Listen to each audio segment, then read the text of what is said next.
is understand before, if we do that, um, where does the where does the studies at Fermilab link to these kind of things, and does it? Uh, if it's closely linked, then I guess we can jump to that. If not, then I probably want to cover it first. So No, what Fermilab does is well, actually, Fermilab is not very far back in time anymore. So now it's tricky. It's actually tricky. So let me first tell you LHC. So when we smash protons together at the LHC, we are recreating conditions that were common in the universe a tenth of a trillionth of a second after the Big Bang. So 10 to the minus 13 seconds after the Big Bang. So that's like just brute force. Let's see what the universe was like when that early moment. Now, Fermilab, well, we don't have as powerful accelerator anymore. We're not looking that far back in time. So instead, we're trying to do something a little different. So the neutrino program, one of the big mysteries of modern physics stems from Einstein's E equals mc squared. So, you know, people think they know what E equals mc squared means. It says that energy is matter and matter is energy. And that's true, sort of. But if you have energy and you make matter, you make antimatter in equal quantities. So, you know, if you make one matter, one antimatter, that's what you make. And of okay, course, the universe was, you know, hot. There was the Big Bang. There was a lot of energy. It cooled. It cooled into matter. It should have made equal amounts of antimatter, but you look at the universe and there is no antimatter. So where the hell did it go? And the short answer is we don't know. We know that when we take energy and make it into matter, we make antimatter. So something new, some physics we don't understand, had to have turned on, had to have done something to make the antimatter go away. And so we kind of have some numbers. We think that we sort of understand what happened, but not how it happened.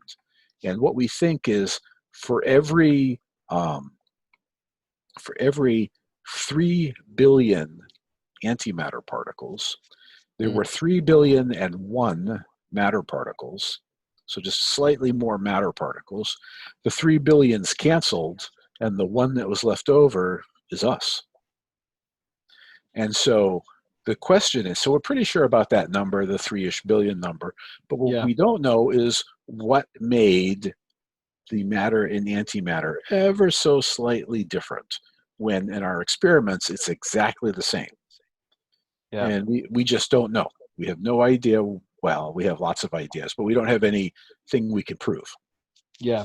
And so this is linked to the studies of LHC and Fermilab, right? Well, this matter antimatter thing is either LHCb, one of Yeah. those that experiment, or the neutrino program at Fermilab. Okay, cool. Awesome. All right, awesome. Okay. So that's good. That's really good. Because And I'm if gonna I'll speak to Michael about LHC stuff. So I don't want to go too much into that with this. But it's just good to know who and where LHCb and you guys yeah, are I neutral. mean CMS is and Atlas too are also doing those, but LHCb was built to test that question. Yeah, sick man.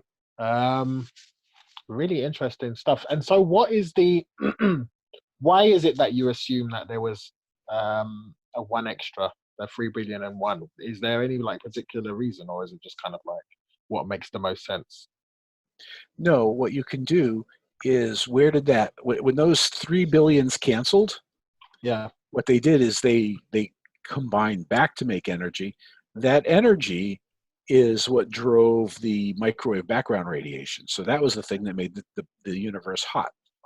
And so what you do is you look at the microwave background, and you ask yourself, how much energy, how many photons of energy do you see in the microwave background? And you get a number.